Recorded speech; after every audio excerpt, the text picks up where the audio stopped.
Hi, everyone, and welcome to today's Knowledge at Noon event. I'm your host, Jonathan Henry, and today's event is called Talking to Strangers, Mastering the Art of Networking in Your Job Search. So today, our guest is Dr. Lisa Andrews. Dr. Lisa Andrews here. Hello, how are you doing today? Good, good. All right, so Dr. Andrews, your formal title here at the School of Continuing Studies is the was the Director of Integrated Career Development. I mean, I work with her every day, and I still sometimes have to like get my titles and everything wrong. So, Dr. Andrews here is a career professional or career expert professional and provides services within our School of Continuing Studies here for our students and career coaching, one-on-one, career advisement, any kind of career-related expertise from workshops and things like that. Dr. Andrews is also has, and I'll let you go into it. Your award-winning career coaching, and don't let her not let you know that she is a blue ribbon award winner for her famous cookies that won a blue ribbon in what was it, Fairfax? Is that it? Yeah, Yep. Fairfax So Fair. so without further ado, I'd like to hand this over to Dr. Andrews. Thank you so much. Thank you, Jonathan. All right, I'm going to share my screen. Okay. All right, so as we're beginning here, if all of you could have your cameras, your cell phone cameras out and ready to go and active, I'm going to be doing a couple of Slidos. If you don't know what that is, it's kind of an interactive way to get some participation going. But I do have good news for the presentation today. You will not be doing any role playing. I know some of you out there are probably introverts. We're going to find that out in just a second, exactly how many of you are those introverts. But you will not be doing any role playing today. So you'll be learning techniques, but you won't necessarily be practicing them right away, which I'm sure is a very big um, uh, a very big relief to those of you, to some of you out there who just want to listen and don't really want to talk. Um, and so we will go forward from there. All right, so cell phone cameras out, ready to go. We'll start with our first Slido. Click on that QR code or scan, I should say, that QR code and answer this question. What's your comfort level with talking to strangers? Is it totally comfortable, somewhat comfortable, or yikes, I'd rather drink bleach? Let's hear it.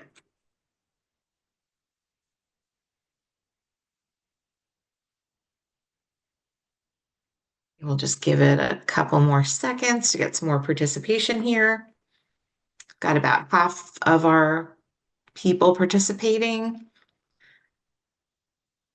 And so far, most people, it's looking like 62% are saying somewhat comfortable. And then followed by totally comfortable. And then, yikes, I'd rather drink bleach about 8%. So, all right. Thank you so much for participating in that. So it looks like most of us have a good amount of comfort with talking to strangers. We're going to learn a lot more about that as we go forward. Good. So, what about this question? What's the amount of time you should be spending on networking versus applying for jobs online? Is it 50% networking, 50% applying, 60% networking, 40% applying, 70% networking, 30% applying, 80% networking, 20% applying, or 10% networking, 90% applying? What are your thoughts there? How are you breaking down your time in applying versus networking?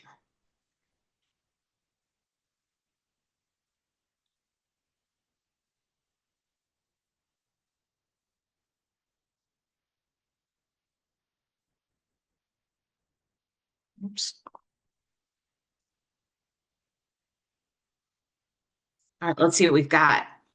All right, looks like 70-30 is the most popular response, followed by 60-40, tied with 80-20.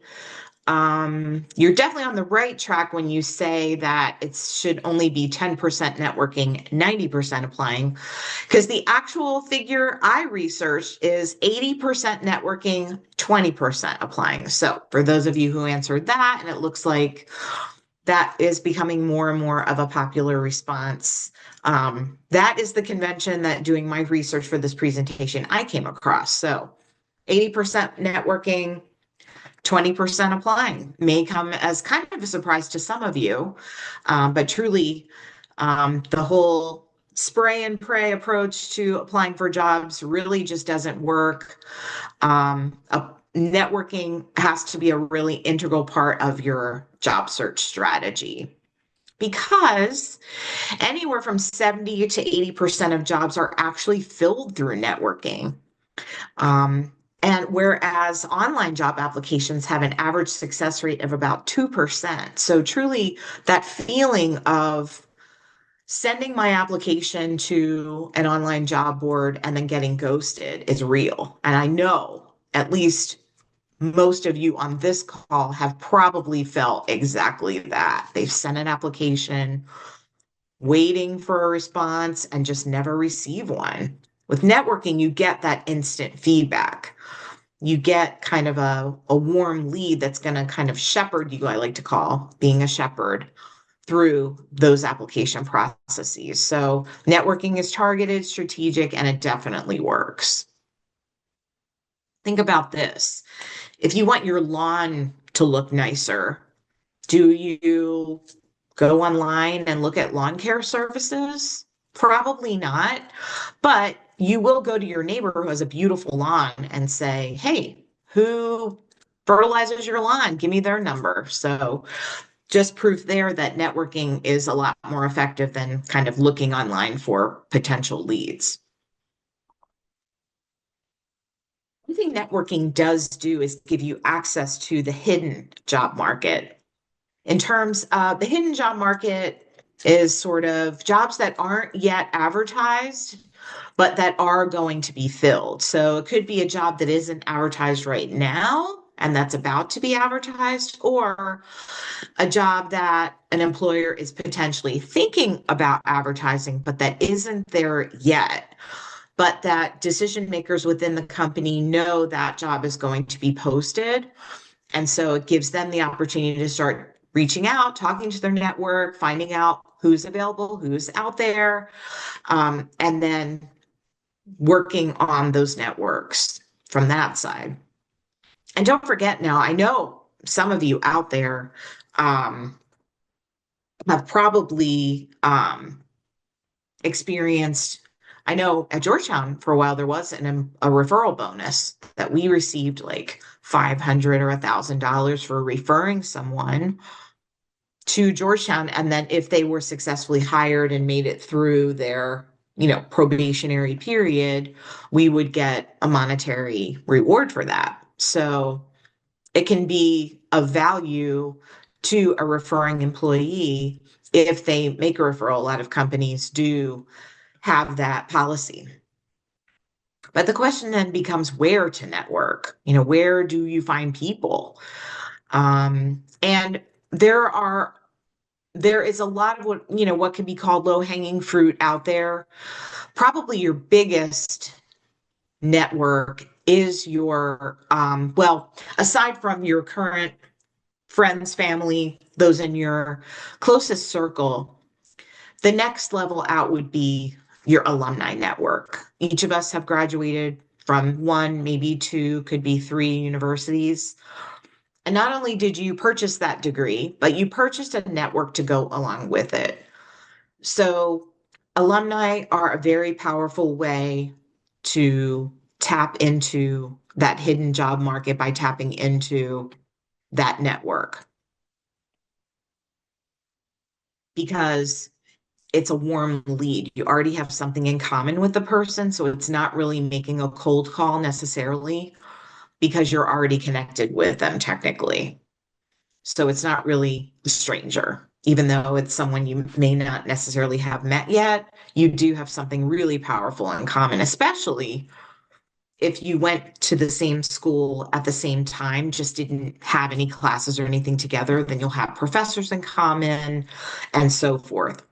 Another really great resource of networking is professional associations, especially for those of you out there who are career switchers. So you are transitioning from one career field to another. It's funny here in Washington, D.C., it seems like there's a professional association on every corner.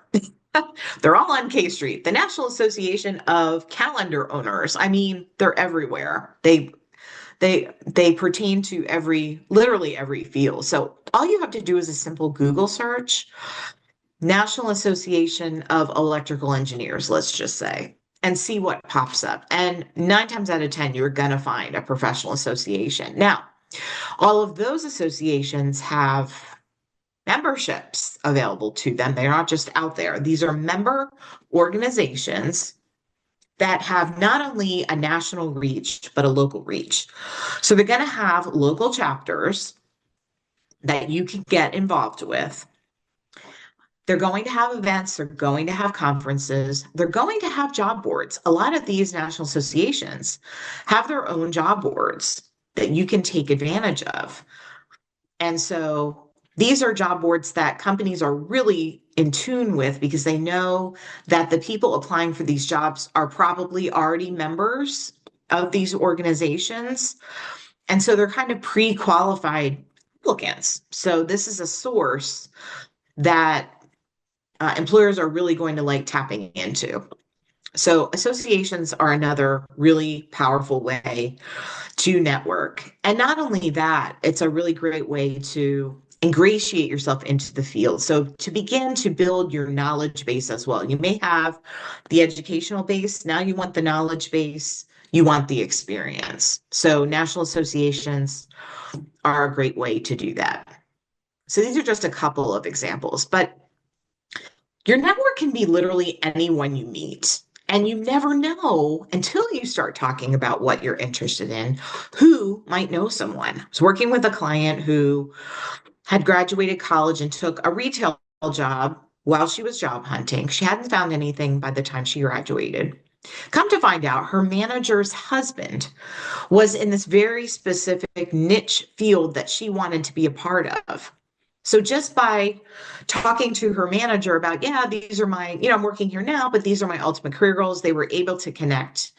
She was able to connect this student to her husband who was already working in the field. So again, yoga instructors in the line at the grocery checkout, you're not just your family, but who they know as well. So it's not just who you know, it's who they know. That's why also posting on LinkedIn can be really powerful because if anyone likes it or comments on it, it goes out to their first degree connections. So you're building your network as you post.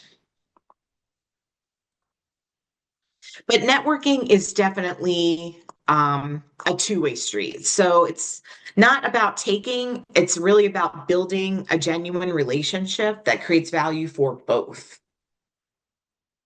So the formula for networking is starting with curiosity, asking questions, learning what people care about, where they potentially could need your help as well, offering something of value to them. So sharing an insightful article you found, making an introduction of your own, or offering some of your expertise. Nothing, it doesn't have to be anything huge, just something meaningful. And then maintaining that relationship over time. So it's kind of a long game. It's not a once and done meeting. You have to continue to build that relationship. So it's not just transactional, but it's something that builds over the long term. How? And it's really all about conversation. So I found this quote, social anxiety is a completely normal experience. We're all social animals. We want to be accepted by our peer groups, and we do not want to be rejected. If people do not have any social anxiety, something is seriously wrong with them. And I really like this quote a lot because I think part of what is a barrier to networking is you can call it social anxiety. You can also call it imposter syndrome. So, not believing that you have anything necessarily to contribute to the relationship, that it truly is a take, take, take situation rather than a give and take. Now, this was an interesting study that I found.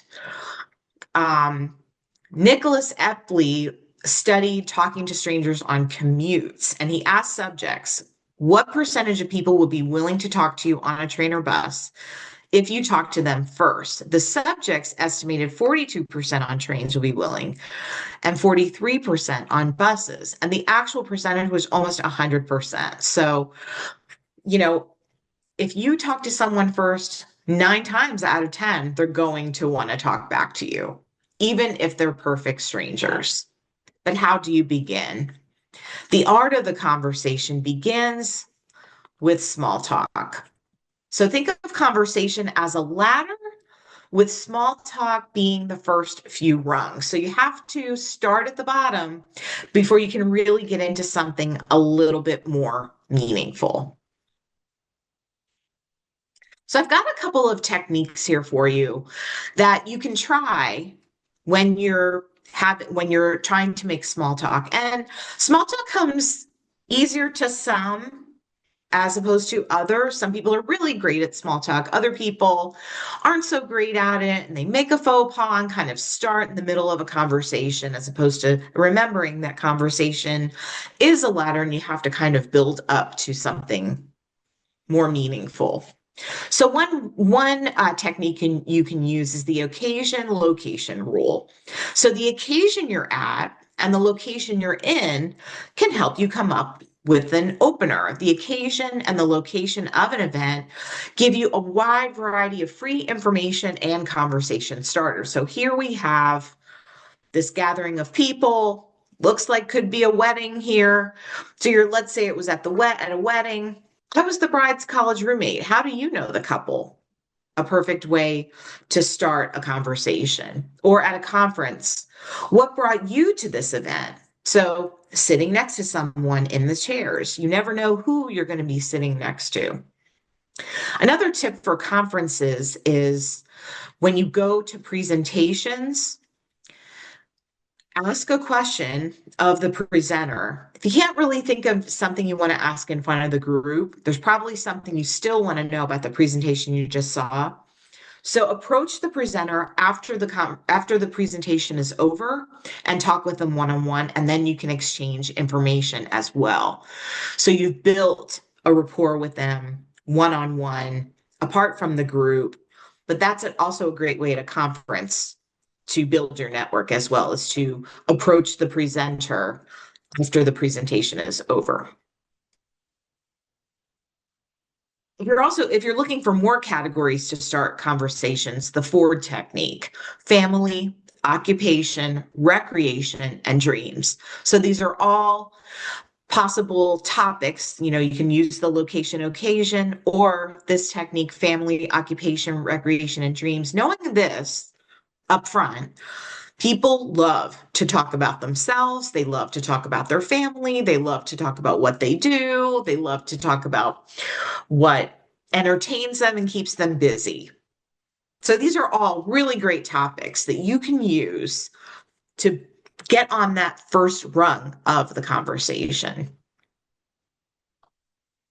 Here's another technique, the R technique, anchor, reveal, encourage. So this is how you're going to get up the rung of the ladder. So the anchor is just an observation on what we are calling your mutual shared reality, or what Dr. Carol Fleming is calling the lightest of pleasantries, right? Nothing too heavy, just something very basic, ground level. The weather is perfect. Then step 2, you disclose something about yourself that's related to the anchor that you just threw out. So you say the weather is perfect. I've been waiting for this nice weather so I can get out on a hike. They may agree. And then hand the ball off to them or encourage. So throwing the ball to them in their court. Have you ever done that hike? So describing a little bit about the hike and then throwing it to them. Have you ever done that hike? Again, walking up those rungs in the conversation to get to the next level beyond small talk. But this is a technique to kind of establish really at the bottom of that ladder where you are. But conversation is more than what you say. And everyone, of course, knows this. And this is why, AI will never replace human beings because of the nonverbal aspect of our communication. So you want to soften, this is the acronym, your nonverbal behavior. So smiling really makes a big difference. It really does put others at ease. It really kind of changes the temperature of a conversation right away. An open posture, face others directly, hang your arms naturally by your side. A forward lean. Leaning in shows someone that you're paying attention as opposed to, kind of backing up or sitting back from them. A touch, a good hearty handshake conveys confidence, vitality. You don't want the dead fish, but you also don't want the death grip as well. So something of a medium touch. Eye contact shows you're confident, and it does build intimacy with someone else, makes them want to continue to share. I was at a job fair recently with it was kind of a mix of, I would say, ages. This was a younger person. And she was talking to me about her resume and what she thought she wanted to talk to employers about. And I said to her, I think the most important thing you can do when you approach these employers is to look them directly in the eye the entire time you're talking to them. Because what I found is that she was kind of like looking at my waist the entire time. So she wasn't giving me that eye contact. And I didn't feel as connected with her as I could have had she given me good eye contact. So never underestimate the importance of that eye contact. And then nod. It shows you're focused on what the speaker is saying. So soften your nonverbal behavior. All right. So, we've established the nonverbals that you need to go along with your conversation. We've talked about openers and how to break the ice. Let's talk about the art of conversation itself. So this influencer has talked about kind of 10 timeless rules for conversation. And the first is really be genuinely interested in the other person. Who is this person? What motivates them? Be curious and be interested in the other person.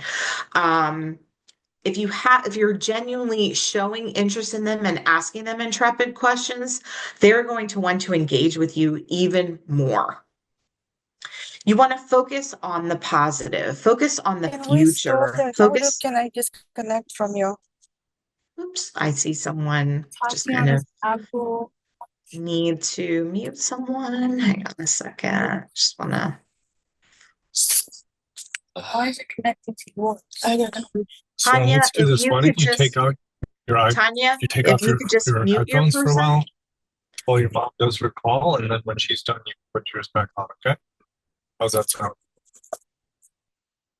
Tanya, if you could mute yourself. There we go. Okay. Okay. So converse as opposed to debating or arguing.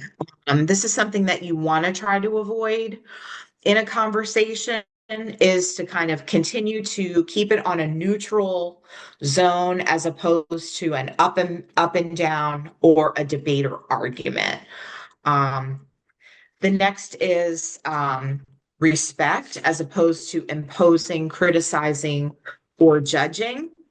So again, you want to try to maintain kind of a neutral stance as opposed to kind of imposing your opinion on the other person.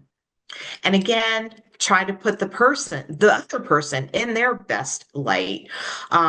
Look for ways to make the person look good. Give credit where credit is due.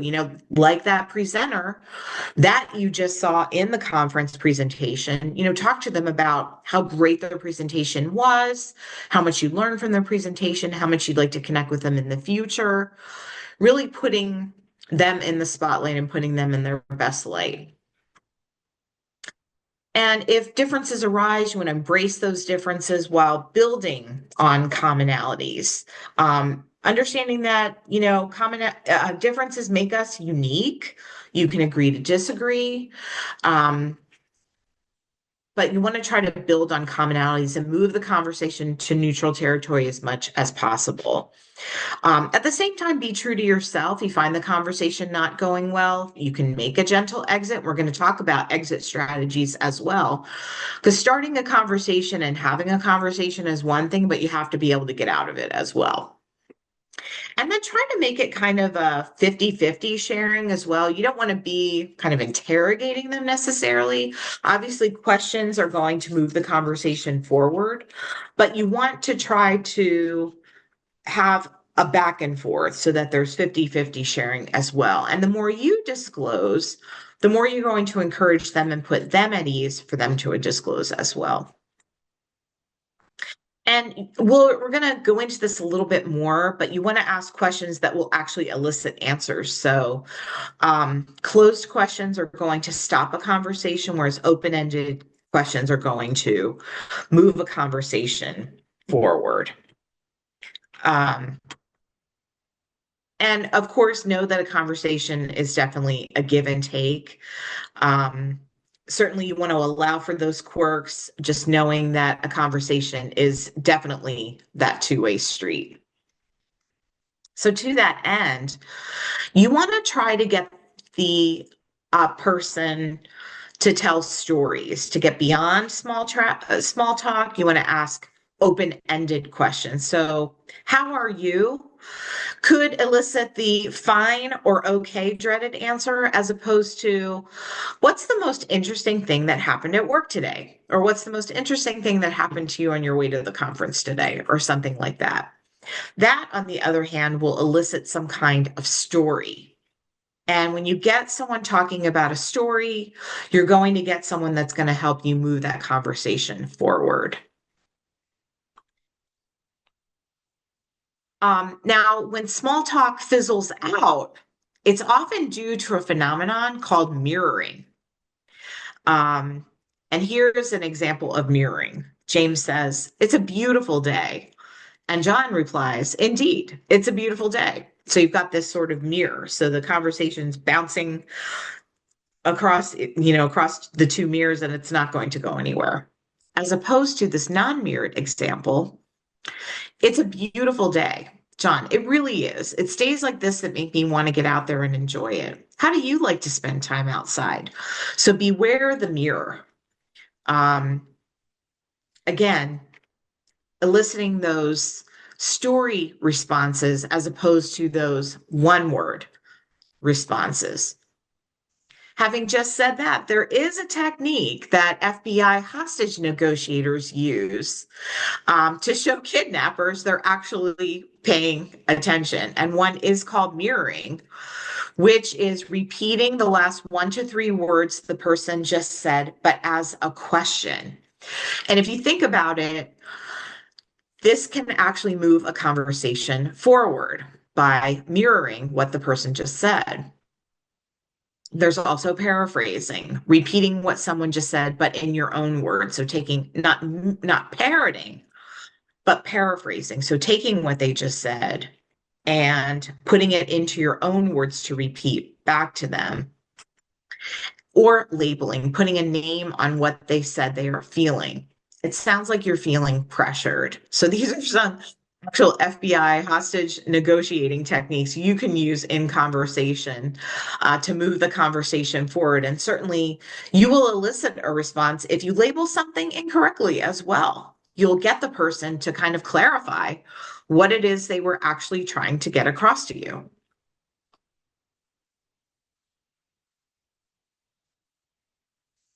So, what's the best way to improve your networking skills?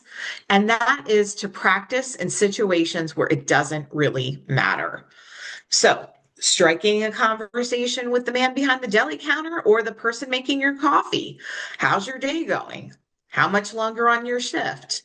You know, people always love talking about themselves. And these are kind of no pressure, non-threatening situations where you can practice your conversation skills in a situation that really doesn't matter one way or the other. So this isn't going to necessarily move your career forward in any kind of way, but it's definitely going to help you practice your networking skills, and get you used to the concept of talking to strangers so that it doesn't actually feel like you want to drink bleach. And so with that, um, I wanted to, let me just, I wanted to just end there and invite you to work on your um, networking skills one-on-one with me by scheduling an appointment. So you can definitely, schedule an appointment with me. We can talk about anything career related, actually, but definitely um, um, your networking techniques. We can do some role playing. We can talk about how to get into a conversation with someone. We can talk about how you're going to create that elevator pitch in order to have an opener with a person and how to really improve those networking skills. So, I would really highly encourage you to make an appointment with me so that we can kind of go over that stuff in more detail. And I thank you very much for your participation today. And now I'll turn it back over to Jonathan. All right, great. Thank you.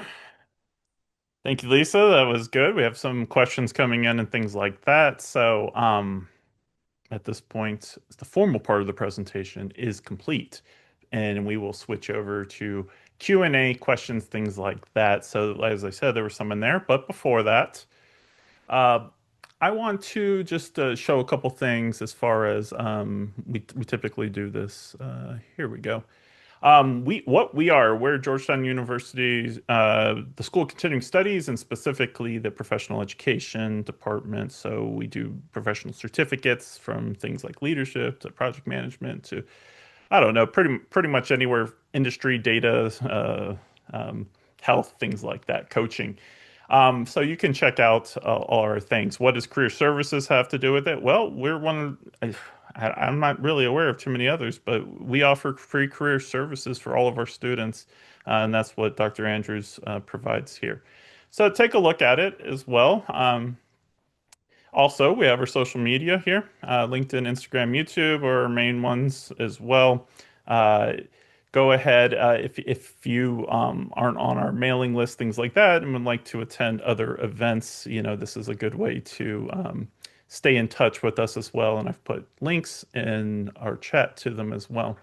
And then finally, before we go into the Q&A, we just want to reinforce to any of our new guests about our federal workers initiative. So being in DC and really most of our student population still, or the majority of it, not, you know, I'm sure somebody knows somebody if they're not themselves that are affected. So we want to put out there, we have eligible discounts for any federal workers have been displaced, some of them AI, cybersecurity, data science, so on. If you're looking to reskill, or also if you're full in this boat, and please make an appointment with Dr. Andrews as well. We've had several events and things like this over the last couple months geared just towards this.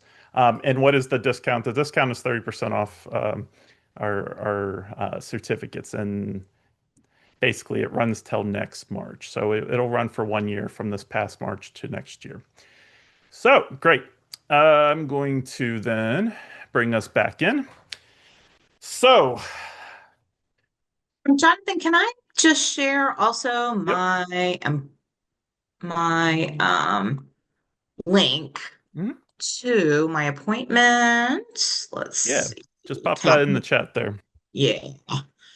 Um, So again, I mean, like, we do certificates here, but at the same time, with our values and things like that, if you're looking for career, um, any kind of like career service, things like that, we have certificates as well, but we also have our very nice here in-depth um, uh, student advisement with Lisa here. yeah, if you want to go ahead and grab that, we can do Q&A. Yeah, sure.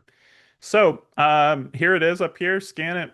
You'll get it as well. So let's get into our question and answer. So again, I encourage you, please put your questions in the chat here, and we'll start from kind of the beginning here. Let me go back a little bit. Unfortunately, Jacqueline, I don't remember what you're referring to. Your question is this the case if we attended college a while ago? I do not remember what section of that presentation was. I don't know. Lisa, do you remember? Alumni, probably about alumni. Maybe. Jackie? Yeah, maybe about alumni. Yeah, I mean, you join the alumni club as soon as you graduate. So it doesn't matter how long you've been out of school, you're still, partners in crime as far as alumni goes. So any time is a good time to reach out to a fellow alum. And in fact, I will say, on LinkedIn, maybe if you've been on my presentation before, you heard me say this, if you're going to DM someone, those first few words are really important. Even email, your subject line. You can use AI to enhance that subject line to make it even more impactful. Um, I got one that said, fellow Wildcat who? And I thought, whoa, wait, who is this? Do I know this person? And so I clicked on it because I was attracted immediately to the fact that they made that connection with me right away. So, those first couple of words in that DM, feel free to steal that, fellow Badger who, or fellow Blue Jay who, or whatever, to really grab their attention. Sure. Okay, so we'll go into the next one here from Anne. You pretty much talked it, but this is, do you want to go into any more detail? So, how do you talk to strangers on public transportation when these days people have their face glued to their phones? Mhm. No, and I think, I remember that study that I found by that psychologist about how close to 100% of commuters would talk back. So I think it's just as simple as, a quick tap on the shoulder, really. I think people retreat into their devices because they want to because it's easy and it's something they can focus on, but they'd probably much rather talk to someone. So knowing that and kind of getting over that and getting them to getting to sort of pop that bubble of their device is something they will be appreciative of. So most people crave human connection. That connection releases dopamine. When you have a conversation with someone, you have a connection with someone. So just kind of releasing them from that, I think is going to be welcome. And the research bears that out. Okay, great. All right, here's another one here. I kind of like this one. When practicing your conversation skills, so these kind of you said like talking to strangers here. How do you not create a situation where the other person thinks that you're trying to pick them up? I thought you'd like this So great. one. So great. Yeah, well, the interesting thing about small talk, and it's called small, you don't want to stay in it for very long. The more you stay in small talk, the more it can veer into just kind of too much of a probing situation that may come across a little odd. So you want to try to climb up that rung to something more substantive related to work. So we are networking here because we want a job. So we want to steer the conversation toward work. We want to steer it toward industry. And think of networking as information gathering as well, giving and gathering. So, again, be prepared with something that you want to contribute to the person or someone you would like them to meet potentially, in addition to yourself. But, move that conversation toward industry and toward the company that you're interested in, and it'll feel less like a pickup, I would say. Okay, great. Yeah. Georgetown University pickup lines. That's what we're gonna go with now. We're going to rename this presentation. Hmm. Okay, so let's see. Robert has a question here. First of all, thank you. Same sentiment. We've gotten a lot here, so that's great. Reflecting on what you shared at the beginning, can you speak at all about how to activate networking once you've applied for a job online? Yeah. So two things can happen at the same time, right?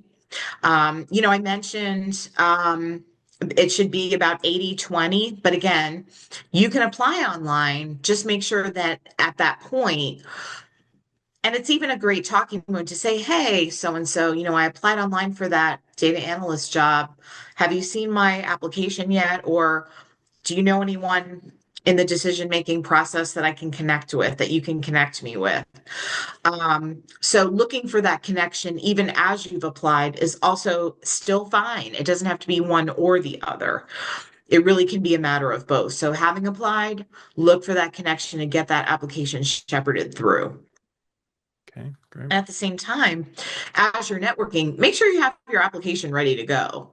But again, know that part of networking, as I mentioned very early on, is accessing that hidden job market, the jobs that aren't yet posted. So remember, everyone, a no may not be a no, it may just be a not yet. So a job hasn't yet been posted, but it will be posted. This is why it's so important to reach out, because a job may not be there today, but it could be there in the new quarter. They may be restructuring. They may receive a windfall and they need to expand operations. They may have a plan for expanding operations, and you want to be in on that ground level. So that's really what you want to keep in mind. A no is just really a not yet. Okay, great. So we will now go to Ethan's question here. Could you touch on some of those exit strategies you briefly mentioned? Oh yeah, sure. In fact, I think a couple of my slides disappeared and I don't know how that happened. Yeah. There are certain verbal cues that indicate an exit. So you can say, so words like finally or lastly, or, starting to thank them for taking the time to talk with you. So sort of those I would say negative cues, those finality type of words. But then there are also exit strategies you can use. Talk about, a dating strategy. You can say, well, it was great talking to you, and I have to pick my kids up at soccer practice. So giving yourself an exit strategy as well can be a way to get yourself out of a conversation at the, kind of a natural, you know, end to a conversation is giving yourself that exit strategy as well. So using those words of finality, and then creating your own exit strategy as well are a couple of techniques you can use to kind of close a conversation down. And again, gratitude is the third way as well, is to make sure that they know they're appreciated for the time that they took to talk with you. Anytime you start a gratitude question, it kind of wraps things up. Hmm. So we have two people wanting to know similar questions, and it's basically on how to maintain these relationships when you're really busy in your own lives and everything like that. So, do you have any Mhm. tips, suggestions, or just commentary on maintaining these networking relations and things like that? Yeah, I think again, remembering, as I said earlier, that networking is kind of a long game, that it's not a once and done transaction. A lot of people make that mistake. Oh, it feels so transactional. Then you're not really networking. You really are engaging in just a transactional encounter, a once and done. You're trying to build a relationship. So always want to build a succession plan in a way. So you can ask the person, hey, next month, would you be willing to have lunch? Or next month, can we do a Zoom call or something like that? So kind of build by presenting a potential opportunity for another connection. Or, can you forward me to someone else? And then can you tell me how I can make an appointment with them to speak with them? So creating something in the future, and having that kind of in the back of your head is a really great way to maintain that or keep the relationship going forward. Okay, great. So we have two questions left. So I would say if you have questions, please get them in. So the first one, how do you transition from tapping somebody on the shoulder on the train to talking about networking for a job? So specifically, earlier we're talking about steering the conversation towards industry related things like that. So can you talk a little bit more on this, how to get to that actual point with a stranger? I think, you have to kind of read the moment that you're in, and judge to kind of see how engaged the person is with you, before moving it to that kind of industry talk or, talk about job considerations and that kind of thing. So, you know, I would just say kind of a few basic small talk exchanges, like we talked about a little bit before, that mirroring, the hostage negotiation mirroring, where you're, are rephrasing and so forth. And then, and then kind of shifting the conversation over toward, the potential industry or the questions that you have, or introducing your topic as far as like something you wanted to contribute to them. Like you can say, listen, I read your post on LinkedIn and it really sparked my interest. So I did a little bit more research about why. I mean, this is work. It's not something you can just kind of jump into. There's a lot of kind of research on your part that has to be done before engaging in these conversations. So, there's definitely a bit of work, to be done before you can move into these kinds of conversations. Research on your part so that you actually have that meaningful give as opposed to just a take and making it transactional. So I hope As that I said answers the here, question. I think of the strength quests, how Yeah. you're the expert in strength quests. And for anyone out here that doesn't know, it's like kind of like a similar, like a personality type thing, like not exactly like a Myers-Briggs, but think in that kind of world of it. And Dr. Andrews has one of the things is called woo. And it's like Yeah. she's, the communicator, the person who Yeah. The she talker. is the networking person in some sense. Yeah. So, Yeah. my own personal question, do you find networking with strangers, just talking to anyone, is it easier for you with that kind of personality trait? Interesting you brought that up, Jonathan. But networking isn't a personality trait, it's a Hmm. skill. It's a So skill. anyone can learn to network. Yeah. And I think to consider it as a personality trait, um, can kind of discount you from being able, thinking you're able to do it. Meaning, if you tell yourself, oh, I'm just not like that, or that's just not who I am, you're kind of categorizing yourself when this is actually a skill. And again, if you meet with me one on one, we can talk about how to build that confidence to be able to approach another person that you don't yet know. And remember, yet you're going to know them in 30 more seconds, but you don't know them right now. But it's not really a personality trait. It definitely is a skill that can be learned and it can be perfected. So you're saying you I'm glad get you brought social that up. anxiety too? Is that what you're saying? I think, again, like that quote from that psychotherapist, if you don't, you're not human. Yeah. So yeah, of course, especially it's someone that, I consider, this happens to me at conferences, someone I'm kind of fangirling about, or someone that I really look up to in my field, can be really intimidating to go up to them and think, do I have something I can contribute to them? Yeah, well, that But goes into our you next always question, do. actually. Oh, Then, okay. sorry to cut you off there, but Alicia, I think Alicia wants to know, how can you get over imposter syndrome when talking to someone whose merit is much higher than yours? So you're at the conference. Tell us. Well, I think one thing to remember is that, we have more in common than not. So because you're at the same conference together, you have a lot in common. You have a common shared interest in the topic of that conference and specifically of the topic of that presentation, let's say. So if we're talking about a situation where there's a sage on the stage and they're talking about something that's of great interest to you, well, you have that in common. Now, they may be the expert in that area, but experts always welcome curiosity because that moves their thinking forward. So again, you're almost never going to find a presenter that doesn't want to take questions, that doesn't want to talk to people about what they've just presented on, because that's going to move their own thinking forward. That's how discourse happens. That's how dialogue happens. And that's how further knowledge happens, knowledge creation happens by interacting with others, maybe that come from a slightly different perspective. So it could potentially change their perspective on what they just presented. So I don't know of a single presenter I've gone up to that has said, sorry, I'm not going to take your question or I'm not interested. I mean, that just doesn't happen. It's just, it would be a very rare occurrence to hear about something like that. Most presenters, experts in the field want to take questions because it only pushes their learning forward.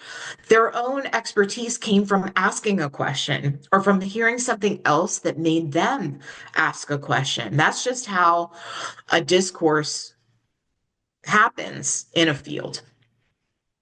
All right, everyone, I'll be taking all your questions later for my expertise. Yeah. Please don't. I have no expertise. But okay, so we have one last question here.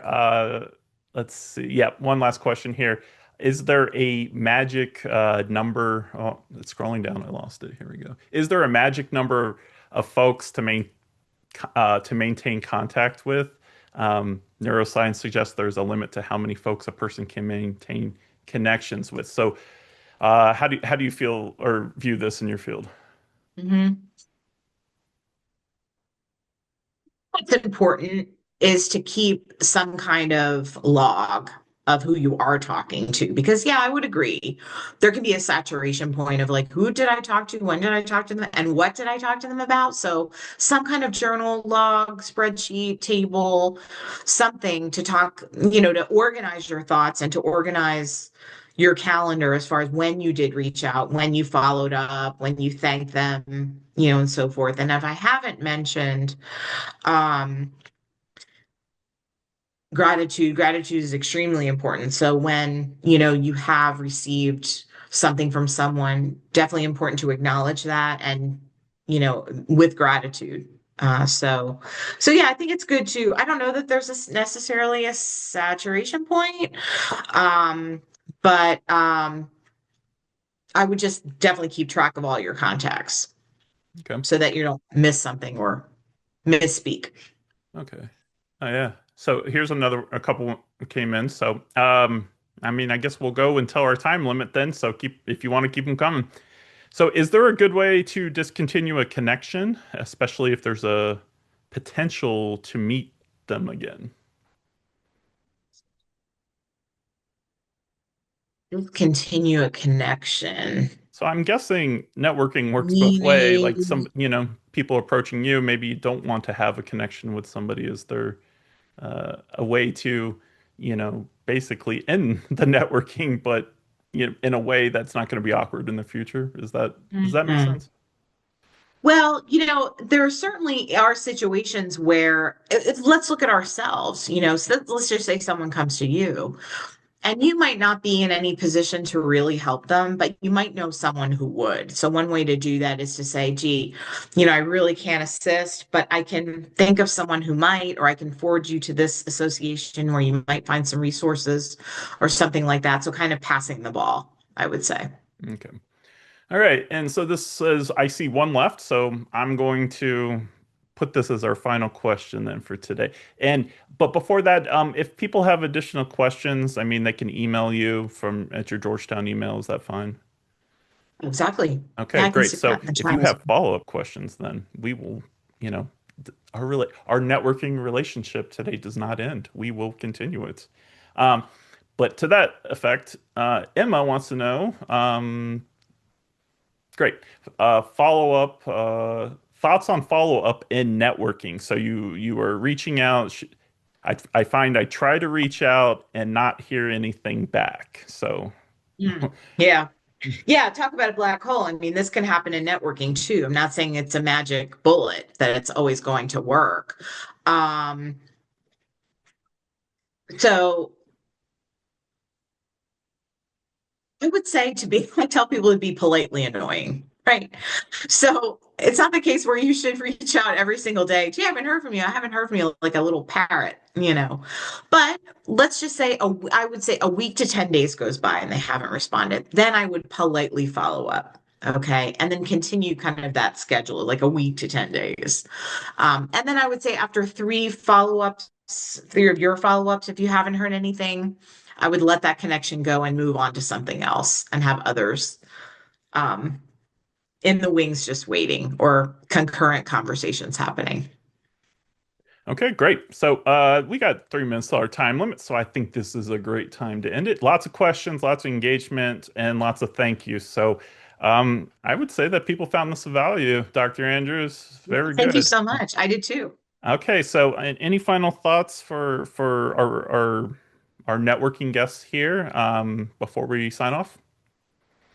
I would just say to be fearless. What's the worst thing that can happen? Most people want to be connected to other people. We're people, after all. We thrive on, loneliness is a problem. I've been reading about that recently, actually, among the elderly and just among people in general, ever since the pandemic, when we had to retreat into our homes. Loneliness has become a significant psychological issue. So the desire to connect is human and is more vital than ever. So I would say um, feel the fear and do it anyway. Let's just say that. Be fearless. Yeah, that's exposure therapy right there. Yeah. Okay, well, great. So, thank you everybody for attending today's Knowledge at Noon event. Um, our guest today, Jonathan, yes, go ahead. somebody's asking how people hear about future events from Oh, yeah. Future Knowledge at Noon's, how where the website would be the best place. Yeah, I mean the website, but I would also we posted on our events calendar on the ses.georgetown.edu page. I can try to grab it real quick here. Um, Essentially, they get posted there.